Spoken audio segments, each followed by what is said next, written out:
Katana versus Longswords, the internet's darling child of the East versus West debate. Who else better to settle this with than Skallagrim, the original YouTuber himself? During Skallagrim's visit to Vancouver, we engaged in a number of debates and discussions on various topics at my place, but also at the premier historical European martial arts club in Metro Vancouver, Academy Duello. So stay tuned for a new series of videos featuring extensive test cutting and showcases by practitioners, instructors, and scholars there. Today, Scott and I are going to attempt to put this debate to bed. We're going to offer the most conclusive and nuanced takes on a number of factors in the longsword versus katana debate. That includes the most obvious one that pretty much everybody has observed, the reach between the two. There is a massive caveat there, so stay tuned. And also cross guard and later complex hilt guard versus the tsuba, the disc guard on Asian swords, the slight curvature observed on most katana, and obviously being double-edged and straight on longswords, which is the definition. And there are a few important additional points that have been neglected or at least overlooked by other commentators on the internet in the past regarding this debate. First, a disclaimer. We appreciate the craftsmanship and artistry that go into both types of these swords. We're not arguing about the general superiority of either of these swords, or by extension, the cultures that are making them. That's simply not the belief we hold or the thought process we practice. However, it is demonstrably true that in many martial-related circumstances, one holds a definitive edge over the other. But in some other cases that many have overlooked over the years, the advantage or disadvantage are pretty much reversed. Also, there's the other elephant in the room we have to address. Using Japanese swords only to represent the entire continent of Asia's sword making and martial traditions is simply not a fair fight up against longswords, which is basically made throughout Europe. So prior to engaging in this popular juxtaposition, we have compared pairs that are perhaps more appropriate in the martial context, that are Kriegsmessers versus Katana and Longswords versus Chinese Chang.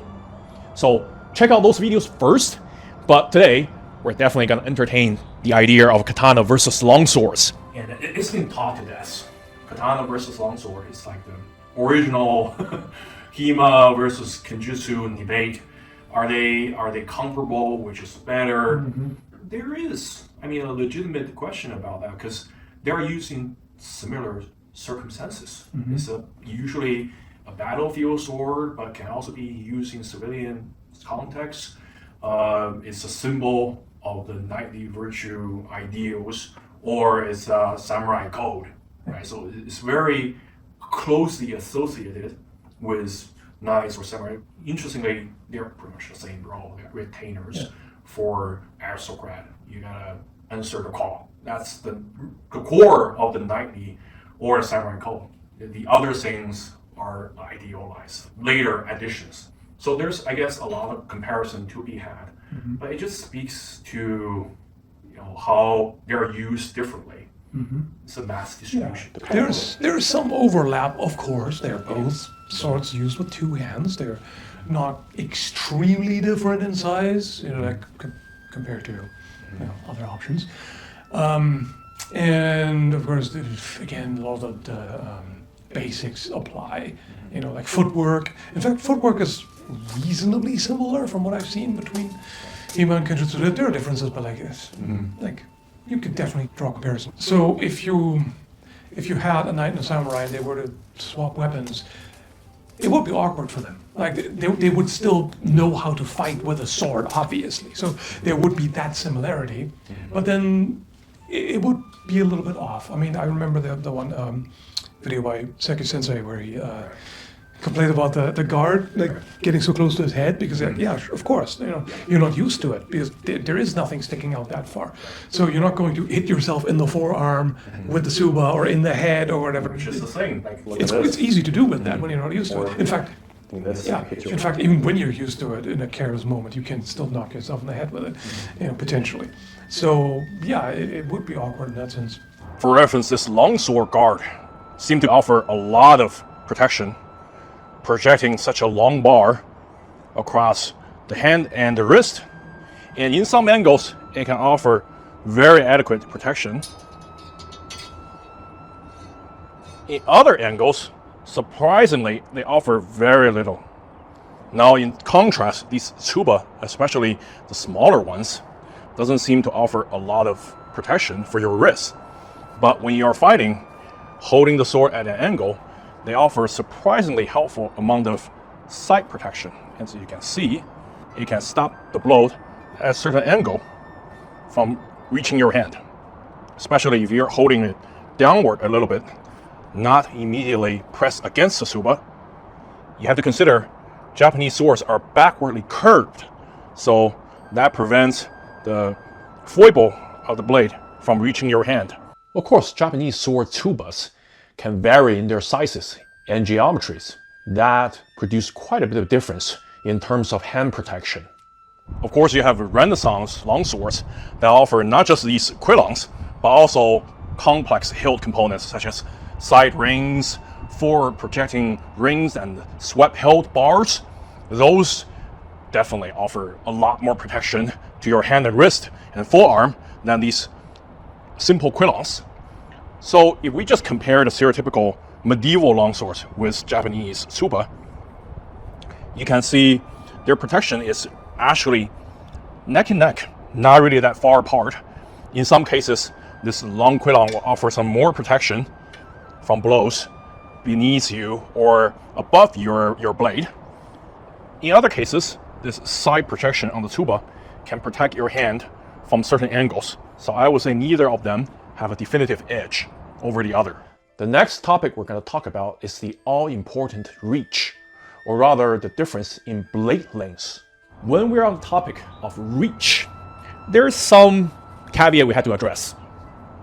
Because the overwhelming majority of surviving examples of Nihonto or Katana are short in the blade length. On average, they have somewhere between 26 inches to 28 inches. That can obviously be observed on perhaps more than 80% of the Nihonto survive to this day. However, there's a heavy caveat in there because many of these short-bladed Japanese swords were shortened from longer, older swords. So in Japanese expected battle or intense skirmishes, they tend to bring with them longer-bladed Nihonto. If we examine the historical records of the Akko Jiken, known in the West as the 47 Ronin incident, when 47 samurai retainers became masterless Ronins after their liege lord Asano Takumi was attainted and ordered to commit seppuku due to a spat with the rival lord Kira at the shogunate residence. These 47 Ronins got together to hatch a scheme for a vigilante vendetta. When they stormed the residence of Kira, overwhelmed his retinue of armed guards, and forced him to commit suicide. After they achieved their goals, they surrendered themselves and their arms to the shogunate authority. We have the detailed measurements of these men's arms that they brought with them to the skirmish. And perhaps to many surprise, the primary weapon, the katana they brought with them, has the average blade length of 31 inches or 78 centimeters. Many of them have nagasa close to suishaku, which is about 3 feet long, a lot longer than the typical uchikatana style Japanese swords. And this happened in the beginning of the 18th century, which is way into the Edo period. In earlier times, when heavy and frequent battles were expected, longer bladed Japanese swords were much more common. People are, when they talk about long swords or longer bladed implements, I think one mistake is that they often ignore. They say reach, which is good. Like if you talk about firearm, you know how reach is like, and any fighting, like reach is important. But with swords, the blade is made of entirely steel. There's also coverage. like the danger zone. You know, if you swing, and essentially it generates like a danger zone as everywhere from the base to the tip is a threat to your opponent. So they have to avoid the entire area. And then it's also like, you're covering the line. So this length, Yeah. right? Defensively, it makes a big difference for sure. To clarify our earlier point, reach for a long-edged weapon is not just the arc of the tip's movement, but a fan of the entire blade's trajectory when swung, from the base to the tip. So this isn't just a deal of, your tip cannot even reach me, but I can chop your hand off, although that is important too. The area of the fan designates both the defensive and offensive coverage.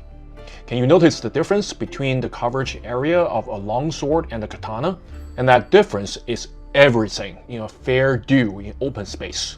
Depending on how the balance is, there's only so far up you can go for an effective parry, because otherwise it'll just blow through. Right? So if you have more than the point at which it stops being effective is also higher up. Usually it depends on the, of course, the blade profile and etc. thickness, all of that. When you parry further away from your hand, but you can't swing, it carries a little bit more tip speed over here. So you mean like an active displacement, like cutting into it? Right. Yeah. And also, you still have the entire blade's mass behind it. So, I mean, the leverage works against you. Yeah. But then you gain some speed. Yeah. So it's not really if you meet that it, bad. then, You only need a static block. Yeah. It will really become less effective if you parry over here. Yeah. Absolutely. So I think the coverage is what people usually ignores. And then if you just maybe pick up a shorter sword, that's so katana. I like this one a lot, actually. It's kind of a very good, I said, like, maybe I shouldn't even say compromise. This does definitely seem like a powerful cutter, but one that's also good at thrusting. So, it's also a pretty pommel.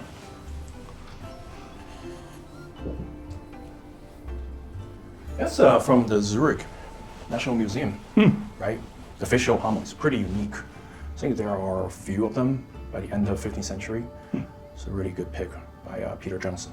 But if you just look at, if you want to look at the difference in the edge, this is how much difference. And this is just a short longsword. It's not a long sword. And you can just see, so with the katana, it's not just where the tip can reach, it's that where I'm able to even defend myself. Yeah. Where you might be able to catch your opponent's blow over there with a longsword. Here it would just miss. It'll travel past that, it might hit you, right? So I think that's what most people ignore. Hey, it's not just like, I can reach you, you cannot reach me, which is true, important, right? Especially if you're doing hand snipes. And with this, you're much more exposed. You're just, it's always a liability that you can get cut without extensive hand protection. Right. Yeah, this is quite a bit more to work with. And yeah, that's a good point that you do gain more defensively as well. When it comes to offensive use, the difference can sometimes shrink a little bit, because if you have like a thicker blade, a stiffer blade in particular as well, you might be able to cut higher up, whereas if you have a strong taper, then you have to cut pretty low for it to be effective. You can still cut with the tip, but it's just not going to do as much. Right. It's not a cut thigh in half. It's you can cut off someone's finger. That's always in the card. No, of course, either way, like it's going to limit how much skill enters the body, shall we say. Right. But a tip cut would still do more than if you tried to cut all the way here. That wouldn't be great. For sure. But if you go a little lower, then. But just having a longer blade, I think the psychological factor I would say so. If someone can reach you or their block covers or parry or any swing covers more area, you psychologically have a different mindset. Now you're liable for, hey, I gotta parry and come in to a close distance. You always have to charge in, be more aggressive, be more proactive. If you're just, hey, I'm gonna space out further enough to, you're losing that game because you're playing on their ground and they're always gonna win. Yeah, right. Exactly. And like, sure, some people are quite good at closing the gap and are really good at grappling, etc. But it's dangerous. Like you enter the danger zone where they can hit you, but you can't threaten them yet. Yeah. And of course, whenever people argue, oh, you just got to get in there, it seems like they're kind of imagining that the opponent is just standing there. Right. It's like if one of the things that you practice when practicing footwork is keeping the same distance. So you see, oh, your opponent's taking a step forward. All right, I'll take a step back. So there's Just always imagine in fighting games how important zooming is. Some people, some characters, they are really good at controlling, the distance, manage the distance. That's part of the game. That's how. But there are cases having a longer blade becomes about liability. Like in confined spaces, if I'm just turning around this corner where this door, it has a very narrow opening and it's all just maybe staircase. Now suddenly having a shorter sword, even a shorter one, like with something you can easily handle in one hand.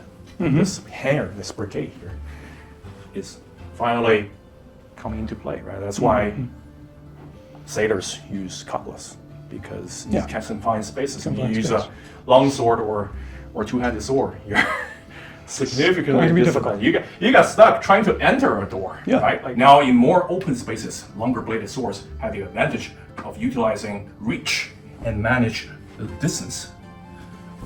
Close up distance quickly, or sniping your opponent's arm or hand. However, if you flip this dynamic, you have to fight in relatively confined spaces. Even going through this doorway, and you have limited width to work with, especially if you consider this is half the width for you to pass through. You don't have the clearance to use the sword this long effectively. Now you have to shorten the reach by holding on to the sword with half swording steps. Now you can see this is very difficult to maneuver. If someone suddenly shows up around the corner, I may just bend on the door or the wall or get caught on the seating, etc. with all these long projections. The pommel grip and cross guard, not to mention the blade. Right? Suddenly, I'm in a grave disadvantage against someone with a knife or shorter sword.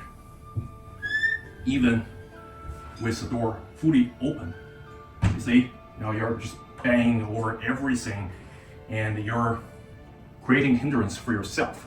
And you have to be very careful how you want to approach this. Something compact truly shines in this kind of situation.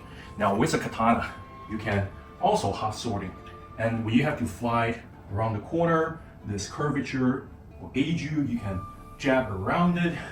You're also kind of, retract it with your arms, holding onto the sword. You don't have to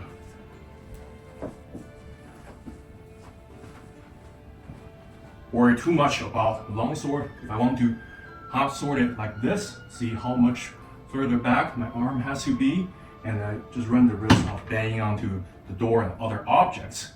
Now, when the reach is equalized between katana and longswords, if we consider primarily battlefield katana with long blades, the other factor creeps in, that is the mass distribution difference between these two. The way Japanese swords are made cause the upper portion of the blade or the foible carry far more mass in relation to the lower portion.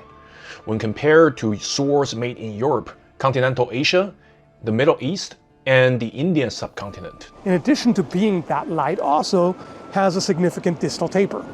Now you can see how it's thinner near the hilt and then thins out toward the point. You can see the balance right here, and that makes this saber extremely nimble, like ridiculously so. You can very quickly swing it around, change direction, like feint and quickly attack another opening. It's so easy to move this around. Takes very little effort. Perfect. When the blades are short like Japanese swords and generally handled in two hands, this is less noticeable as the mass is condensed, and the leverage provided by the two-handed grip mitigates the clumsiness greatly. When Japanese sword blades get longer to gain reach, the lack of responsiveness becomes far more noticeable. Of course, when the blades on Japanese swords get longer, the base tend to get wider and thicker. So proportionally, there is less mass overall on the upper portion comparing to the short-bladed average katana, but it's still noticeably more tip-heavy comparing to European swords and continental Asian swords. You can see here, when I compared a Chinese Chengdao to a Japanese Nodachi with a Chinese School of Mantis martial arts practitioner, we noticed that the Chinese two-handed Dao is far more responsive and even feels lighter despite being quite a bit longer and actually heavier in weight by a full pound. Why? The much more noticeable distal taper. Now this brings to the next topic, which is mass distribution. But we deliberately pick a longer bladed katana or tachi because people tend to, when they compare two kinds of sword, katana versus longsword, they're saying the katana is shorter, so we talk about the coverage. Earlier, there's like a significant advantage for average longsword versus average katana. But you have loads of Japanese swords, katanas. They're just longer. Yeah. And in a way, I'm kind of, now that I'm thinking about it, a katana does kind of feel more like a longsword in that sense, you know, like based on what I just talked about with follow through versus, you know, cutting to a, you know, forward guard. With a katana, you do that just fine, you know. So I guess it's more similar in that sense. And again, like the effective reach, like the sweet spot on the blade, is quite a bit higher on a katana generally because it's, you know, it's broader and thicker and has you know, more blade presence up there. So the effective, depending on the longsword, especially when we look at something like the Principe, you cut quite a bit lower. So the effective reach may not actually be much more there. It may actually be somewhat similar to a katana if you cut a little bit higher up. Yeah. This, you have like a much greater region where you cut effective. You cut even lower down here, it can still cut very well. Oh, yeah. You cut over here, it'll be very well. This one here can flex this much. If you cut near the tip, not only like leverage is working against you, but also if you just off by 2 degrees, it's gonna flex around. Yes. The energy is gonna be dissipated along the entire blade, so it wouldn't cut as well. Yeah, this can be more forgiving. Right. In that sense, like you still have to control the edge alignment, but if you mess it up, it's not going to just violently flex and just go all over the place. Right. So, actually, that's kind of a funny thought because sometimes people make the argument that a katana requires more skill to use. No. I think Kunjutsu, they focus on very streamlined parry and then very quick, decisive cuts. Yeah. To end it very. Now, if you're talking about like a short blade katana, it's even more like that because this is a kind of blade heavy. But when the blade is shorter, so European swords benefits tremendously from having less mass here to make it nimble. You can make longer swords, they're nimble. Not so for katana. But katanas being short, you're not just having less mass, you're having no mass past the tip. So they can be pretty quick and nimble too, because you have a compact sword. It's just different from a longer nimble sword, because longer one, you still have the momentum on the upper portions carrying your hand. Whereas if you have a short sword, it's just like a stick. It's katana, shorter katanas feel more like a stick than European longswords. Longswords, or even these greater swords of war, you can just even categorize them based on people say, oh, this is a longsword, earliest longsword. It kind of is, but it's kind of not, because it doesn't involve so much technique, which is, I mean, you can try to use the techniques, but it wouldn't work so well because I guess the mass distribution just is that different. My calculation is near the tip is about 25% of the mass as a base. It's more like a cutting oriented, like greater swords of war. Whereas something extreme like the ring neck, there's always variations, but we're talking about, you know, specimen, and then they share similar characteristics. So this one, it's about 10% of the mass and the base, because it's 1/5 of the width, half of the thickness, so it's 10%. And then this is more like a stereotypical fencing longsword or like a thrusting oriented longsword for precision or rigidity. Whereas if you go back to lots of the cut and thrust swords, like this Viceroy or some type 18B, 18C, the tip has about 15 to 20% of the mass. So it's just in your hand, you can feel the intent of that without even looking at the profile. You can close your eyes and Yes. say, hey, this is more of a cut and thrust sword. There's enough precision, nimbleness. Japanese swords, in contrast, are observed to have 20 to 40% distal taper and 20 to 40% profile taper. Of course, there are exceptions in both directions, but even the ones on the nimbler extreme of Japanese sword spectrum are more tip-heavy and slower to accelerate or to stop than the most clumsy and the slowest European longswords, including the Great Sword of War. Just the handling. You just like check out how it rotates. Yeah. Just easily can be used in one hand. Oh, yeah, quite easily. I mean, it's like 2 fingers on. Yeah, late 13th century example. Yeah, and that is definitely a very different field. Of course, like the balance is noticeably further out, so this is really more for powerful cuts. Right. Like thrusting, you could do, but it's really clearly not what it's built for primarily. And yeah, you definitely would not want to. Yeah. Like, you don't want to take any sword hit, obviously, but Right. this, ooh, Yeah, that's a particularly bad case of lost limb, probably. a lot messier. Yep. It's effortless cutting. Yeah, and like it still moves well, but it's sure. you have to kind of put your back into it a little more, Right. and it's not going to be quite as quick, and you're not going to have that point control and all of the comparison. You have way more mass in the blade here. Like this is substantially more forward heavy. So observe these nimbler longswords that act as natural extensions of your arm and a straight bar where the mass is distributed evenly across the entire length. Katana occupies a weird space somewhere in between the natural extensions of your arm and the iron rod.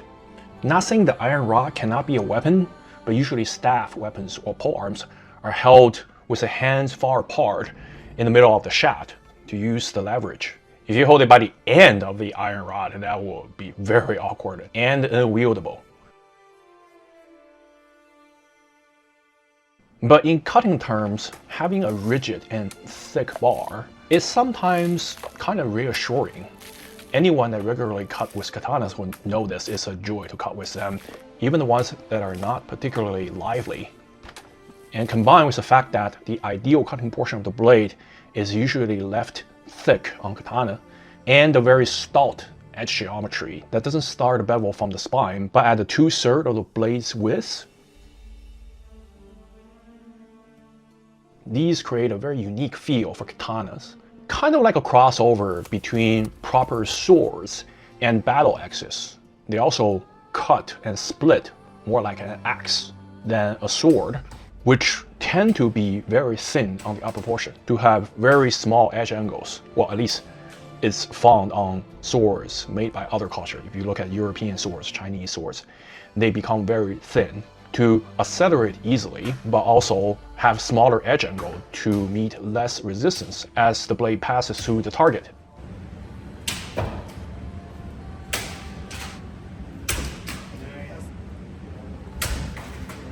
Like the reach and coverage, the responsiveness of the sword in fair fights in open spaces is a huge advantage.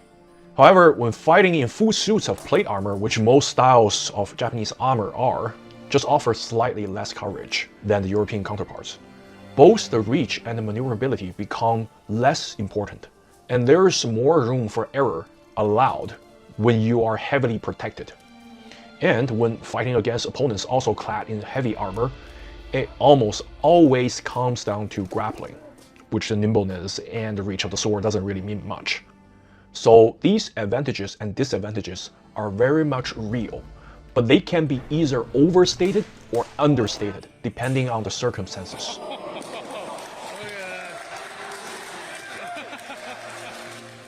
Also, one more thing to add to the comparison to the Kriegsmesser.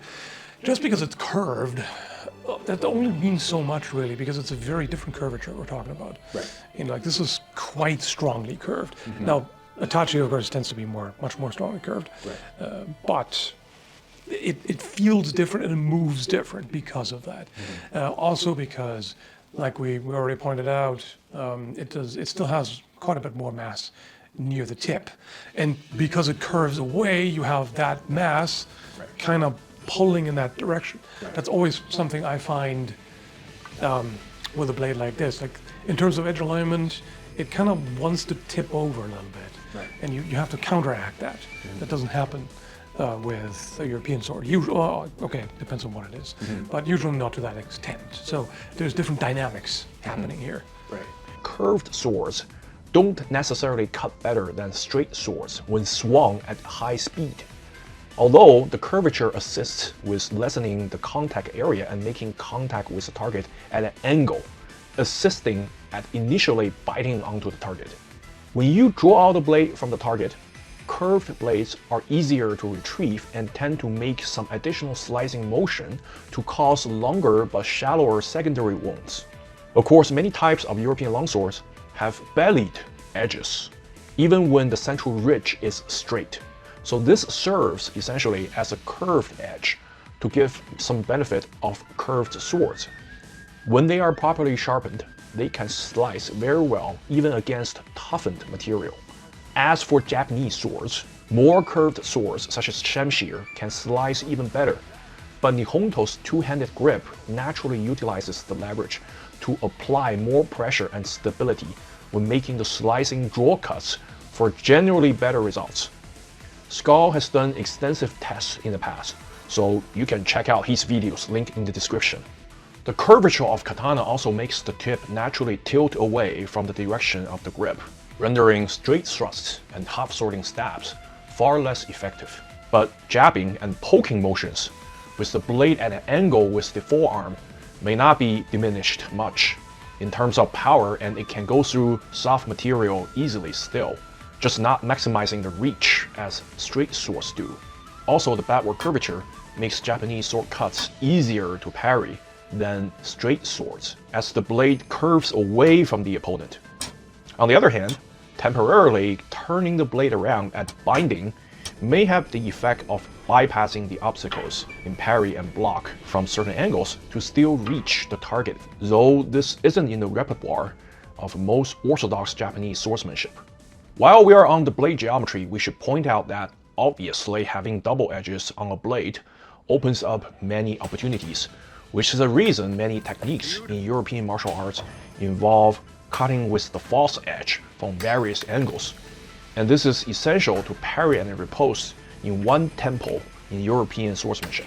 Of course, some rare examples of Japanese swords, such as Kiseki Moroha Zukuri Katana, have a sharpened false edge on the upper portion. And this enables techniques that cut with the false edge on the spine, or even simply flipping the sword around to cut with the conventional grip. But then again, this is not orthodox, as these examples are exceedingly atypical.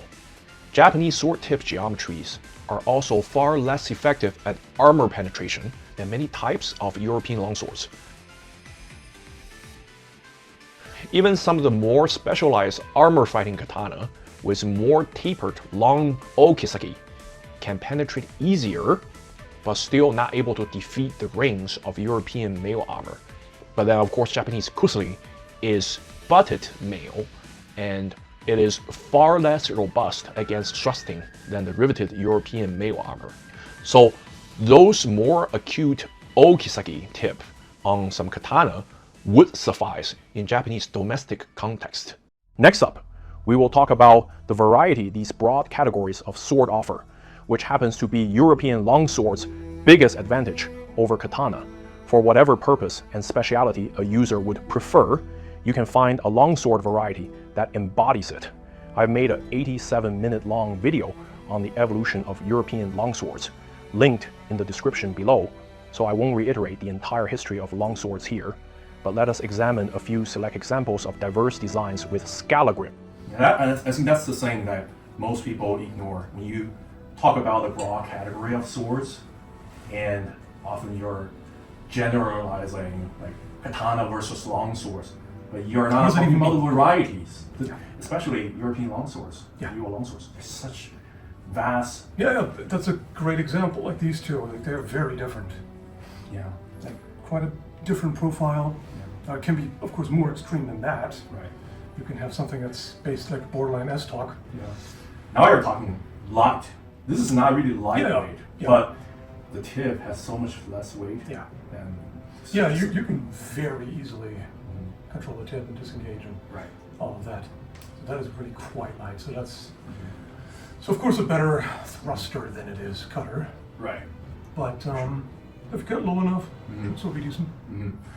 So I've seen people discussing like the going to the extreme from cutting oriented to thrusting oriented. Using this is pretty much thrusting oriented, and then some of the more extreme ones, they remain sick. There's one Type 17 in Oakshot's book, and I got a measurement.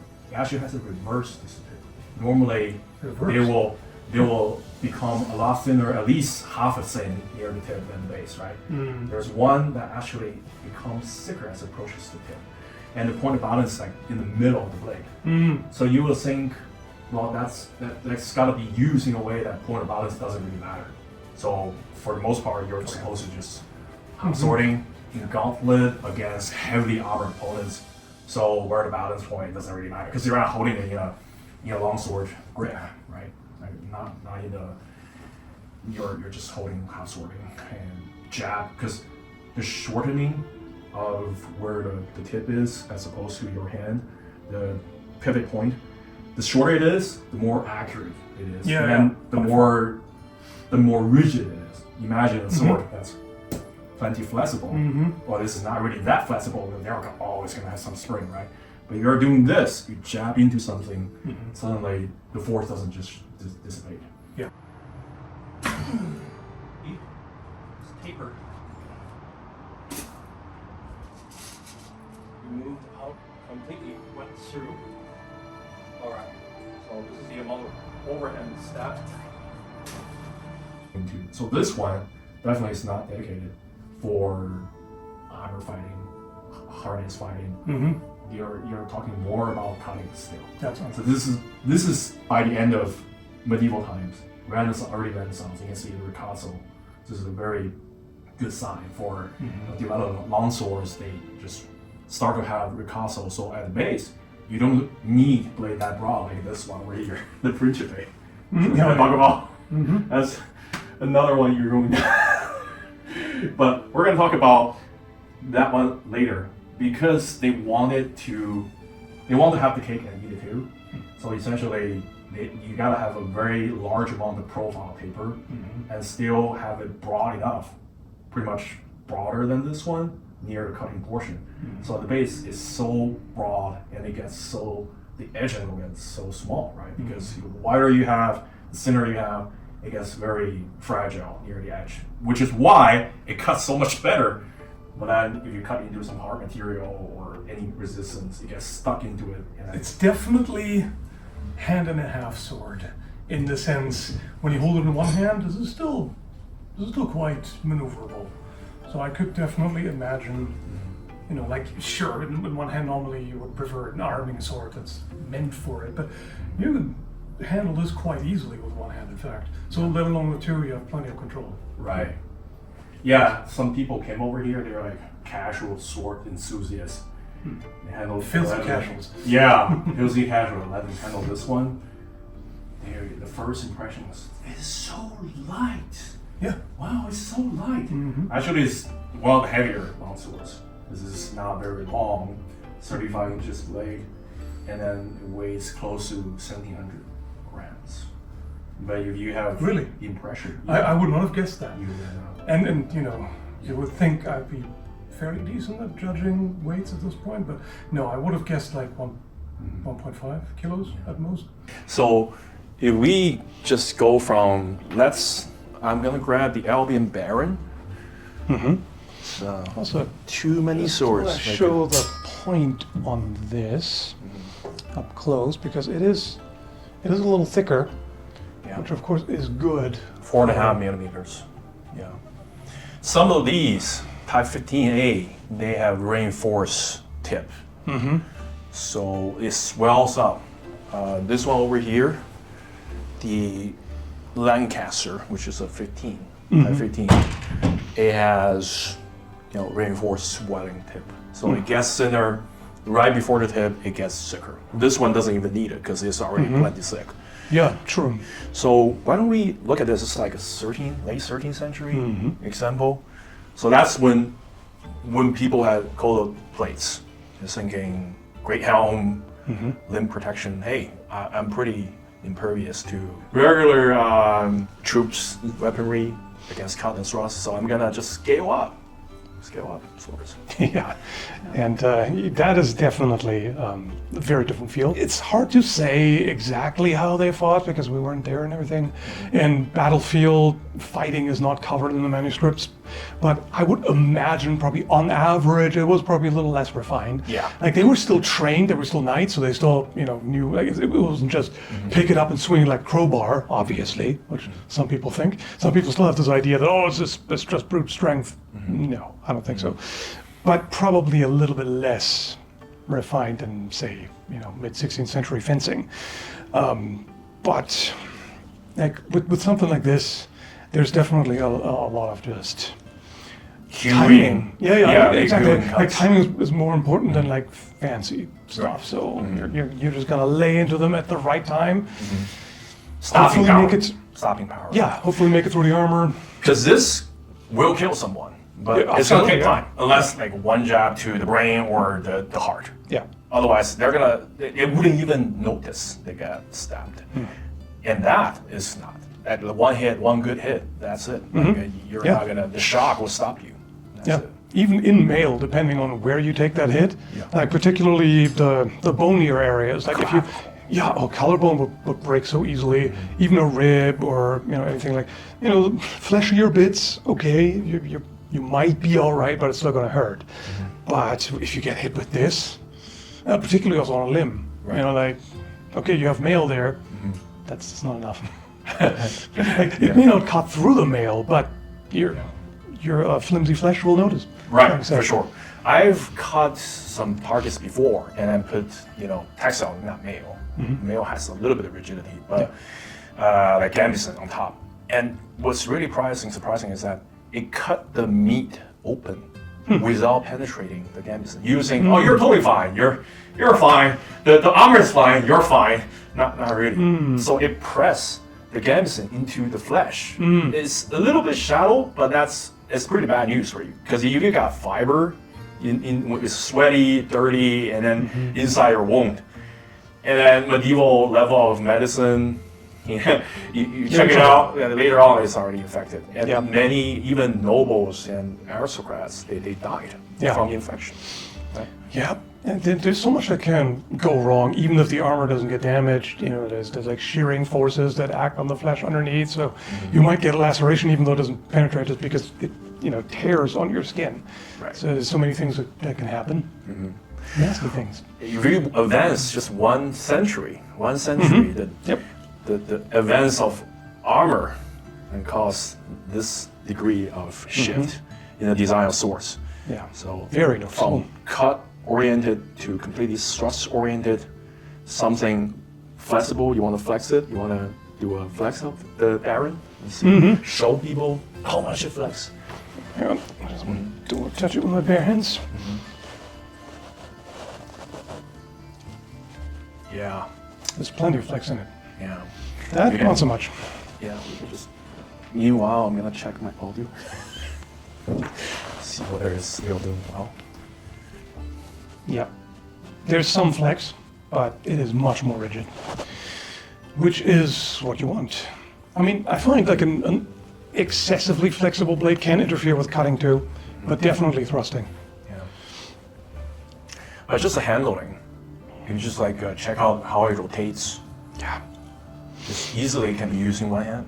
Oh yeah, quite easily. I mean, it's like 2 fingers on. Yeah. There's one technique. It's very helpful for people who are new to cutting. Like without chambering the sword back, you can chamber the blade back by releasing middle, ring, and pinky.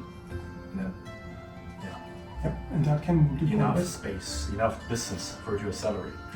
Particularly if you combine it with a lunge and you just pop forward like that. Yeah, I mean, it's not a powerful cut, but in an unarmored fight, depending on hit location, forehead, it'll do something, Yeah.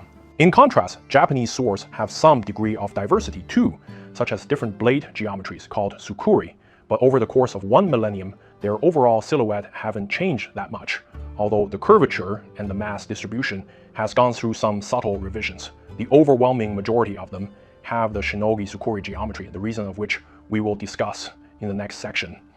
As for the craftsmanship, just like swords made in other parts of the world, both Japanese and European swords demonstrate incredible artistry when the makers care to embellish the swords with all sorts of decorative elements, such as relief sculptures, inlays, perforations, to showcase the prestige of the swords.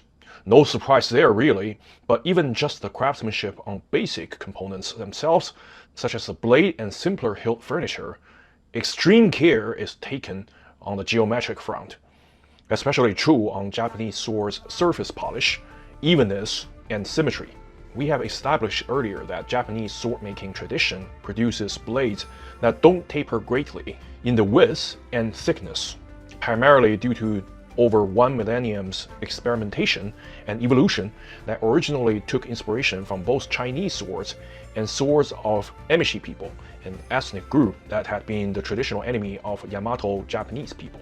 The reason they make these stout swords was originally ensuring the durability of swords that were treasured possessions of the Bushi class. Since the Kofun period, Japanese swordsmiths have been able to perfectly replicate continental Asian swords' refined geometries with great amount of tapering in the thickness by studying the examples brought back to Japan as gifts or purchases. But they lacked the heat treatment infrastructure and technology to reliably make such swords with acceptable durability. The solution eventually crystallized in producing sword-grade tamahagane steel in rather laborious ways and making blades extra thick and stout to trade refinement in handling for durability. The true mystery is why such tradition persisted in the age of industrialization, and even earlier when high-grade Nanban steel of European and continental Asian origins became more accessible, starting from the trading with Portuguese from the 16th century. Katana made of Nanban steels were not given any spring temper or any delicate geometries. Still, even in the 19th century, when Japanese started to make military sabers, they still made them to carry the traditional stout and robust geometries, while homogeneous steel and industrial-grade heat treatment were widely available.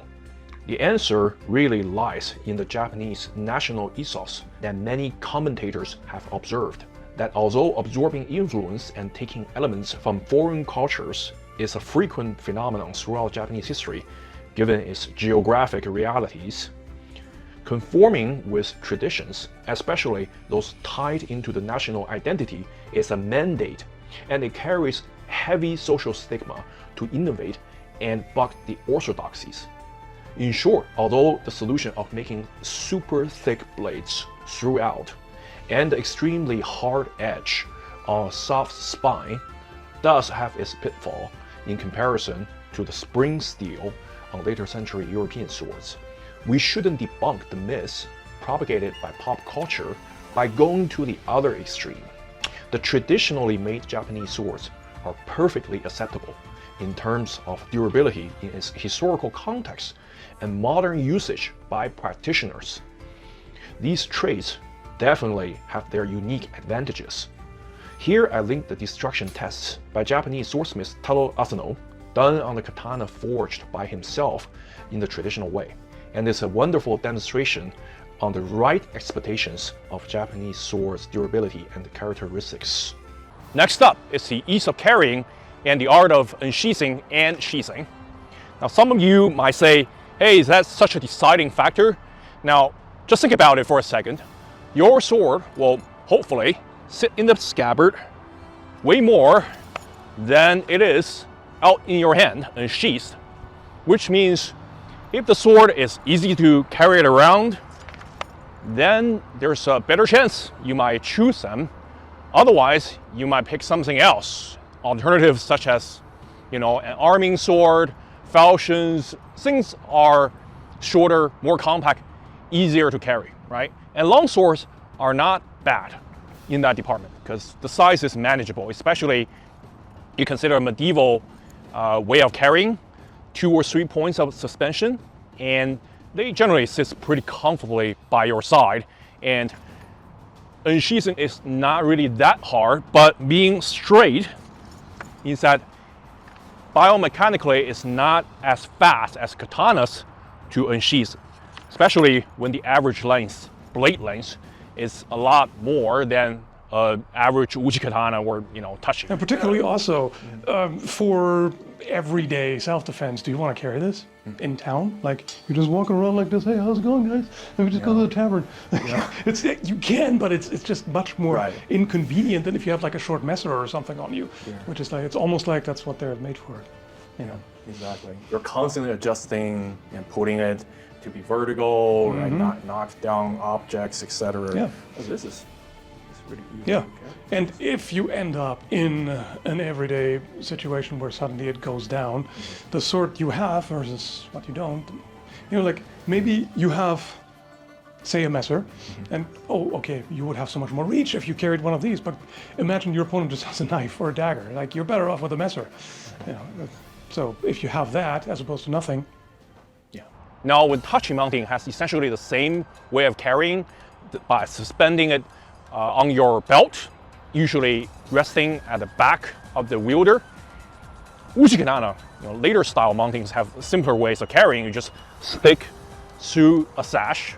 I'm not sure longswords can be carried that way. I'm pretty sure you can stick a longsword scabbard through your belt, but I'm fairly certain that's considered vulgar in medieval Europe, whereas sticking uchi katana through your sash is perfectly acceptable socially in feudal Japan. And the ease of carrying it this way or removing the sword and scabbard is pretty much one of the reasons they were so popular over touchy, right? Over time particularly. Having an average blade length, meaning that the sword is not really sticking out that much away from you, so it's not likely to catch onto branches or furniture or the doorway or etc. So having a slight curvature will also help. If you carry it this way, all you have to do is make it slightly resting, slightly more vertical, and you can see the blade is closer to your body, to your leg, right? Whereas longswords definitely projects more away from you, and this is a shorter longsword. It's already having a pretty long scabbard, especially if you consider most of the shape, the furniture on the scabbard, by the end of it, actually extends the length of it. And you can see this is quite a bit longer than the actual blade length, right? So it's already longer, and then it's projecting more from your body, being straight, resting diagonally. When you turn around, it's more likely to bang on things, objects. Of course, you can try to adjust this by making it resting more vertically, and that's what longsword owners typically do. They have to make it rest more in line, flush with your body temporarily. But the carrying system doesn't make it too comfortable, and as soon as you let go, it becomes diagonally hanging again. Of course, carrying a longsword is cool, it invokes confidence, so that's fine, especially when you have such a longer hilt projecting forward and you can rest your hand onto the pommel, the hilt. It's pretty convenient, pretty comfortable, but when you start walking around, it becomes more of a nuisance than the uchi katana style of Japanese swords. And having a curvature, and whether it's a slight curvature or the more pronounced type, will assist with unsheathing and sheathing. But just having a short blade, easier to draw, you're ready at a moment's notice for you to defend yourself with the blade, right? And stepping out flying and still be able to cover your line with the blade and come down. Uchi katana style scabbards, saya, have simpler furniture. They just have horn on the mouth, the koiguchi, kojiri, the shape. They don't actually lengthen the dimension of saya that much. It doesn't project that much. Even the metal shape is form conforming, so they're not really adding anything into the dimension. I would definitely say in this department, uchi katana style Japanese swords have a definitive edge over European longswords. Now, not to even mention, lots of longswords are way longer than this. It will be a little bit harder to carry and draw. Of course, some of the more compact longswords are not really that harder to draw than katana. So you can fairly easily to quick draw this and defend yourself with parrying and counterattack. And treatises by the likes of Theory Delivery also talk about how to quickly deploy a weapon. So that's not really that much of a disadvantage, I would say. I hope this discussion has been illuminating, and really, if you have to think about it, comparing katana and longswords, superficially, they're definitely comparable, right? But the more I think about it, it's more like comparing automatic rifles with shotguns, and which category is more superior. It's really tough to tell, because although you can say, well, automatic rifles are going to be better, superior, and most of the tasks shotguns can do, but you have to consider other factors, right? Maybe one category is more cost prohibitive to manufacture and purchase, to own, to maintain, and that's a major thing if you're an owner of a weapon, obviously. Maybe it's socially less acceptable. There are legal reasons or moral reasons for you to carry one or the other. And the optics, the image, is not a small thing, right? It's tied to the fashion, but what is considered acceptable? Think about, are police officers allowed to carry shotguns or automatic rifle? And that's a huge difference, right? So in a fair fight, one-on-one, in open space, either outdoors or on the flat ground, and without any interference, or indoors, like in a dojo or a fencing school, longswords undoubtedly have multiple advantages over katana, especially uji katana, but even the longer bladed tachis or o-katana. No doubt about it, right? Over the responsiveness, over hand protection, having two edges, easier to thrust, more tools in your box, more technique oriented. But real life is not always one-on-one fair fights, right? In fact, most of the time they're not. When you are expecting opposition, it's either in the places you least expect, right? At the most inopportune time for you, right? Ambushes, assassination, or it's on the battlefield. Lots of sword owners back then could afford full plate harness or full suits of samurai harness. So lots of the advantages of longswords, it become less relevant.